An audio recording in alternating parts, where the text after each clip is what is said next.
দিকে দিতে খাওয়া আসতে কমপক্ষে 1 ঘন্টা দেরি হবে। না আসে নাই না, ও খাওয়া ওই এই খাওয়া না মনে হয় না। ওখানে একটা ছোট্ট লাইনে থাকে। এই কাকাটারে বলো, আমি যেটা বলি শোনো, খাওয়ার উদ্দেশ্যে আসছে। এরা কলেজের ছাত্রছাত্রীরা মনে করেন এপার দিয়ে যাতায়াত করে, ভাড়া একটু মনে করে আগের মতো একটু বেশি নেয়।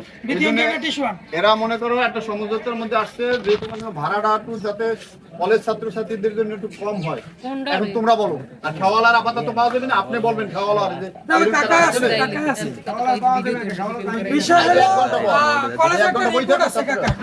ওনারা খাওয়া বানের উপরে একটা উজিরপুরটা এই তিনটা খাওয়া বর্তমান সাধারণ শিক্ষার্থীরা চলাচল।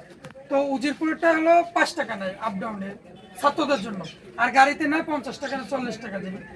আর ওইখানে নেয় 20 টাকা গাড়িতে বানের উপরেতে, আর ছাত্রছাত্রীর জন্য 6 টাকা। এটা আমরা গেছিলাম সবাই, কি হয়েছে। আর এইখানে হলো খাওয়াতে আপনার পাবলিক নেয় 10 টাকা, তো আপ ডাউনে 20 টাকা।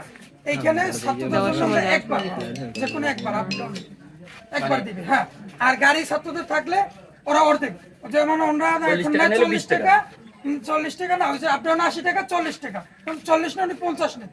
এবং আমরা আরেকটা কাজ করে, যে রিপোর্টটা আমরা পাইছি, গাড়িতে যদি কোনো ছেলে মেয়ে থাকে সাথে, তো ওইখানে নাকি ওনাদের ভাড়া আলাদা দিতে হয়। আপনার গাড়ির সাথে 2 জন থাকবে, 3 জন, কিন্তু গাড়ির ভাড়াও দিতে হবে এবং পাবলিক যে মানুষটা ওনার ভাড়াও দিতে হবে।